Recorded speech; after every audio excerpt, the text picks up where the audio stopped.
광야에서 훈련을 받고 이제 가나안의 기쁨을 한번 누려봅시다. 7일 영성 발달 과정 가나안 들어갑니다. 베드로후서 1장 4절. 이로써 그 보배롭고 지극히 큰 약속을 우리에게 주사 이 약속으로 말미암아 너희로 정욕을 인하여 세상에서 썩어질 것을 피하여 신의 성품에 참여하는 자가 되게 하려 하셨으니. 세 번째, 가나안의 단계. 애굽에서 하나님의 살아계심을 경험하고 광야에서 자아의 죽음을 경험하며 가나안에서는 나와 주님의 연합을 경험합니다. 네, 베드로후서 1장 4절에 이로써 그 보배롭고 지극히 큰 약속을 우리에게 주사 이 약속으로 말미암아 너희로 정욕을 인하여 세상에서 썩어질 것을 피하여 신의 성품에 참여하는 자가 되게 하려 하셨으니. 가나안에서는 하나님의 성품에 참여하는 자가 됩니다. 그래서 광야에서 내가 죽을 만큼 가나안에 들어갈 수 있다는 것입니다. 우리가 정욕에 쓰려고 썩어질 것들이 죽은 만큼 우리는 가나안의 세계에 들어갈 수 있다는 것입니다. 그 연합의 정도는 광야에서 십자가의 죽음을 통과한 정도입니다. 광야는 고통과 시련의 장소이며 애굽과 가나안은 기쁨을 경험하는 장소입니다. 그러나 애굽의 기쁨과 가나안의 기쁨은 차원이 다릅니다. 애굽은 나를 위해 기뻐하는 곳이며 가나안은 주님을 위해 기뻐하는 곳입니다. 애굽에서는 옛 본능의 충족을 기뻐하며 가나안에서는 새 본능의 충족을 기뻐합니다. 애굽에서는 나의 성공, 내 이름, 나의 즐거움, 승리를 사랑하지만 가나안에서는 주님의 성공, 주님의 이름, 주님의 즐거움, 승리를 사랑합니다. 애굽의 기쁨은 혼탁한 기쁨이며 그 기쁨을 경험한 만큼 광야에서 고생해야 하지만 가나안의 기쁨은 순수한 기쁨이며 천국에서도 계속 누릴 수 있는 기쁨이며 광야의 죽음을 경험한 만큼 얻을 수 있는 기쁨인 것입니다. 가나안은 사랑의 단계입니다. 사람의 심령은 사랑의 곳간입니다. 사람들은 오해하기를 주님을 사랑하기 원하면 사랑할 수 있는 줄 압니다. 형제를 사랑하기 원하면 사랑이 되는 줄 압니다. 그러나 그것은 오해입니다. 네, 애굽은 몸의 단계라고 했어요. 광야는 율법의 단계입니다. 가나안은 또한 사랑의 단계인 줄 믿습니다. 사랑은 뭐예요? 동행하는 것이에요. 요구하는 것이 아니에요. 옆에 있어주는 것입니다. 사랑은 다른 것을 원하는 것이 아니라 그냥 옆에 있어주는 것이 사랑입니다. 근데 동행이 되려면 어떻게 해야 돼요? 내가 살아있으면 될까요? 아니죠. 내가 죽어야 되죠. 광야에서 우리 다 죽었죠? 네. 그래서 가나안 동행이 되려면 우리는 죽어야 됩니다. 내가 죽었다는 것은 판단이 멈췄다는 것을 말하는 것입니다.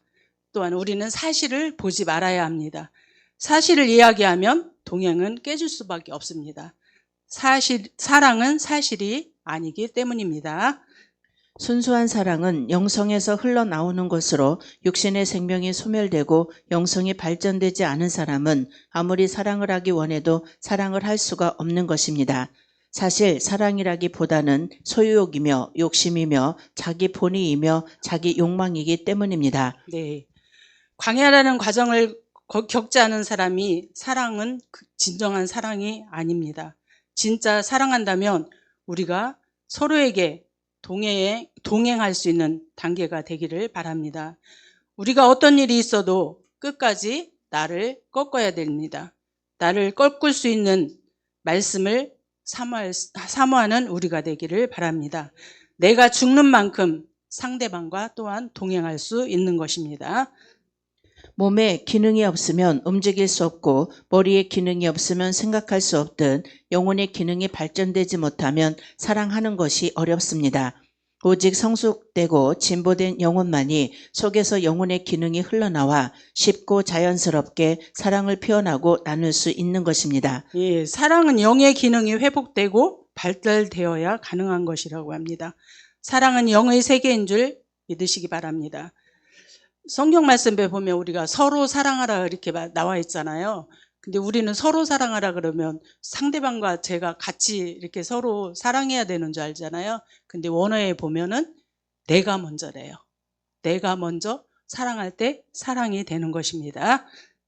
애굽의 사랑은 자아적인 사랑입니다. 그들이 가족을 사랑하든 그의 연인을 사랑하든 그들의 사랑은 순수하지 않으며 육적이고 아담적이며 주님과의 관계를 방해합니다. 가나안의 단계에서 사랑할 때 그 사랑은 주님을 방해하지 않으며 자연스럽게 그의 속에서 주님이 흘러나와 그를 통해 주님의 사랑이 나타나게 되는 것입니다. 네, 애굽 차원의 사랑은 나 중심적인 사랑이었어요. 근데 진정한 사랑은 내가 없어야 되겠죠. 나는 없고 상대방만 있는 것입니다. 주님이 함께 하실 때 이런 사랑이 될 줄 믿습니다. 진짜 사랑하면 내가 안 보이고 내가 가지고 있는 걸 사랑하는 사람은 어떻게 해요? 내가 가지고 있는 걸 다 주고 싶잖아요. 나는 죽고 사랑의 세계만 열려지기를 바랍니다. 몸은 정욕을 사랑하고 머리는 지혜를 좋아합니다. 심령만이 주님을 사랑하고 사람을 사랑할 수 있습니다. 영성이 성숙되었을 때 주님께서 비로소 그에게 깊이 임하시고 좌정하시며 은사, 능력도 아닌 지혜의 계시도 아닌 온전한 사랑 속에서 연합되어 교통할 수 있게 되는 것입니다. 애굽의 단계를 통과하지 못한 사람은 지각이 열리지 않아서 수많은 진리와 지식을 배워도 아무것도 이해하지 못합니다.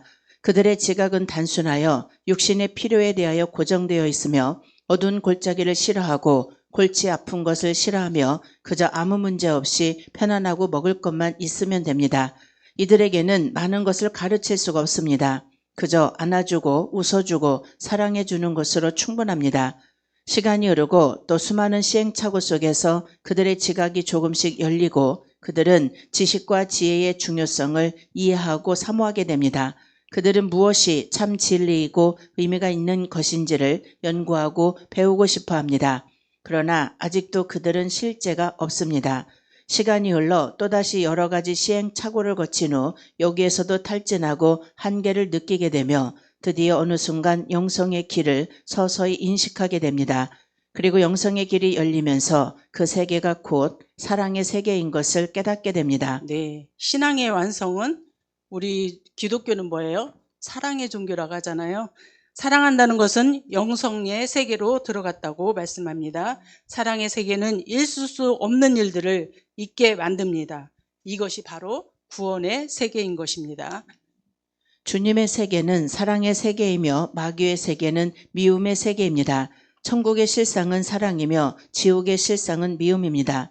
주님과 천국의 실제를 발견해 갈수록 그는 사랑하게 되며 사랑의 실상을 알게 될수록 그는 주님을 추구하게 되는 것입니다. 네, 우리 마음속에 미움이 있다는 것은 안 되는 거죠. 미움이 있는 동안은 어디예요? 광야인 것입니다. 어떤 일이 있어도 미움의 세계를 우리는 떠나야만 합니다. 우리가 미운 마음이 있을 때 하루를 넘기지 말고 이거를 떠나야 될 줄 믿습니다. 무슨 일이 있어도 우리는 사랑만 해야 되고 서로 아껴줘야 될 줄 믿습니다. 영성이 열릴수록 사람들은 갈증을 느끼게 됩니다. 그 갈증의 대상은 돈도 아니고 편안한 삶도 아니며 사람들에게 인정받는 것도 아니며 오직 주님, 그분을, 그 주님의 사랑을 간구하게 됩니다. 사람들은 처음에는 자신들의 욕망을 구하며 그 후에 진리를 구하게 되고 마지막으로 주님 자신, 그 사랑을 간구하게 되는 것입니다. 많은 사람들이 애굽에서 죽었습니다. 모세가 오기 이전에 많은 사람들이 애굽에서 죽었습니다. 그들은 구원받지 못했을까요? 아닙니다. 그들은 약속의 자녀들입니다. 예, 처음에는 우리가 몸의 차원을 구하게 됩니다. 두 번째는 무엇을 구해요? 율법의 차원을 구하게 됩니다. 율법의 차원인 말씀과 지식과 지혜를 구하게 된다는 겁니다. 그 단계를 넘어가면 사랑을 구하게 되는 것이죠. 우리는 이제 용서하고 사랑하는 우리가 되기를 바랍니다. 우리가 있는 그곳에는 용서와 사랑만이 넘치기를 기도합니다. 그래야 우리가 살아갈 수 있는 길인 것입니다. 애굽에서 광야로 나왔던 대부분의 백성들이 광야에서 죽었습니다. 그들은 구원받지 못했을까요? 아닙니다. 그들은 율법의 구원을 받았을 것입니다. 그러나 그들의 구원은 너무나도 낮은 차원의 구원입니다. 그 구원은 불 가운데서 얻은 구원인 것입니다. 고린도전서 3장 15절에 누구든지 공력이 불타면 해를 받으리니 그러나 자기는 구원을 얻되 불 가운데서 얻은 것 같으리라. 기독교는 그렇게 유치한 것이 아닙니다. 세상 사람들이 목매다는 것에 그렇게 똑같이 매달릴 것이 기독교의 목적이 아닙니다. 기독교의 구원은 차원이 다른 것이며 훨씬 더 깊은 것입니다. 그것은 이 우주를 지으신 하나님의 충만한 생명을 직접 경험하고 맛보고 동참하는 것입니다. 곧 신의 성품에 참여하는 것입니다. 베드로후서 1장 4절에 이로써 그 보배롭고 지극히 큰 약속을 우리에게 주사 이 약속으로 말미암아 너희로 정욕을 인하여 세상에서 썩어질 것을 피하여 신의 성품에 참여하는 자가 되게 하려 하셨으니. 네, 광야는 율법을 통해서 어떻게 약속을 이루어 주시는가를 아는 곳이에요. 근데 가나안의 세계는 구체적인 것이 실행되는 곳입니다. 그 실행이 바로 사랑인 것입니다. 광야는 하나님을 배우는 곳이라면 가나안은 하나님과 동행하는 곳입니다. 우리는 동행으로 가길 기도합니다.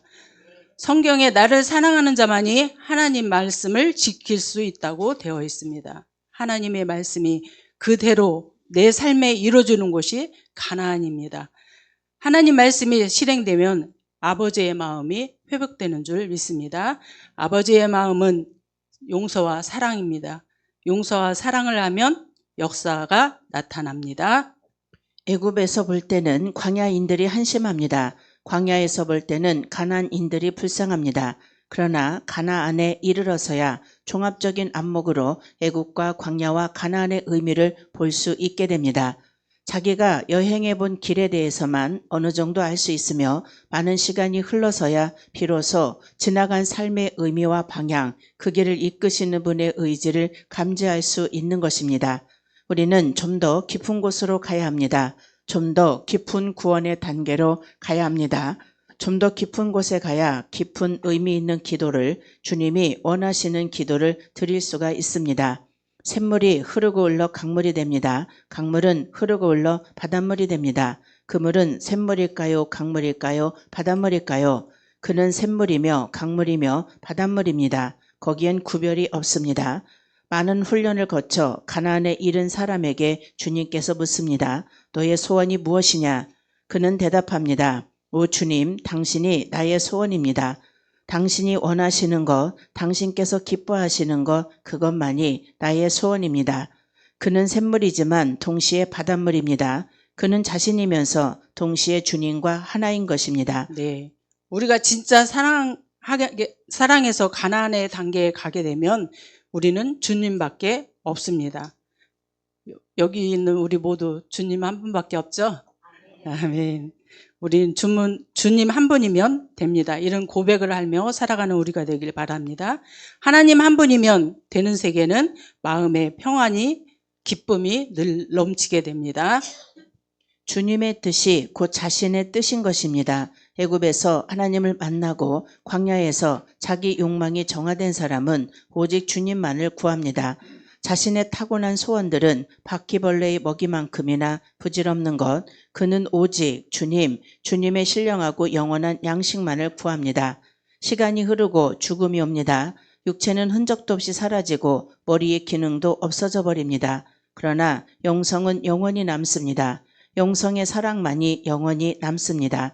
그가 사랑했던, 친절하게 대했던 사랑의 행위, 사랑의 흔적만이 영원히 남습니다. 네, 우리는 이렇게 기독교 하나님의 말씀을 들으면서 서로 사랑해야 되고 아끼고 존중해야 되고 이런 거를 늘 설교를 들으면서도 또 말씀을 들으면서 느끼고 깨닫잖아요. 제가 이제 그 요양하는 어르신을 보면서 이 말씀 준비하다 보니까 그 생각이 들더라고요. 이분이 그 딸이 엊그저께 전화 와가지고 하소연을 하더라고요. 병명이 보니까 저는 조울증과 우울증을 왔다 갔다 하는 줄 알았거든요. 그랬더니 조현병이라고 그러더라고요. 그러니까 뭐를 자기가 갖고 싶으면 무조건 가져야 돼요. 가서 옷가게 가서 뭐가 옷에 꽂히면 그냥 입고 와요. 그리고 우리 보고 결제하라고 그래요. 그래서 이제 결제하고 오면 딸이 해놓은 거예요. 그게 그 생활이 반복이 되는 거예요. 그러니까 이 딸이 그러더라고요. 처음으로 그런 하소연을 하더라고요. 평생을 그렇게 살으셨대요. 지금은 그래도 좀 나은 거래요. 옛날에는 막 몇백만 원씩 긁고 오고 이번에 우리 기름 그 고유가 지원금 나왔잖아요. 그 생활지원사 이게 아니죠. 그 영세민 그게 돼가지고 60만 원이 나왔더라고요. 그걸 옷가게에서 하루에 다 쓰고 온 거예요. 그리고 돈이 떨어지면 이제 힘이 없어요. 막 우울해하는 거예요. 그래서 이제 제가 옷을 하도 많이 줘서 돈을 드렸더니 기분이 좋대요. 그러면 이제 돈이 생기면 옷가게 가는 거예요. 근데 이제 우리가 이제 자기를 돌봐드리잖아요. 근데 우리의 먹는 거는 아까워. 자기 먹는 건 안 저기 한데 자기 위해서 나를 위해서만 쓰는 거에는 막 집착이 강해요. 그러니까 옷이 그렇게 수없이 많은데도 또 옷만 보면 사는 거예요. 그런 거를 보면서 우리는 하나님을 아는 것도 감사하고 또 이런 그런 이 정신과 약을 평생을 먹었는데도 그게 고쳐지지 않나 봐요. 그런 걸 보면서 감사한 마음이 더 들더라고요. 네. 성장된 그의 영성의 상태는 영원히 남아 영원한 곳에서 영원토록 사랑하고 섬기게 되는 것입니다. 우리는 계속적인 기도를 통해 더욱 깊은 곳으로 성장해 가야 합니다. 오직 사랑이 가득한 하나님의 현존이 가득한 그곳을 향하여 사모하는 마음으로 계속 걸어가야 할 것입니다. 예, 이 땅에서 영원한 것은 사랑밖에 없습니다. 믿음, 소망, 사랑 중에 제 이름 뭐라겠어요? 사랑이라고 말씀하십니다. 사랑은 영원합니다. 사랑은 바라지 않는 것입니다. 그냥 옆에 있어주는 것입니다. 함께 가는 것입니다. 가나안에 가면 회복이 또한 일어나게 됩니다. 복음은 회복시키는 것인 줄 믿습니다. 내 삶의 회복이 일어나는 것입니다.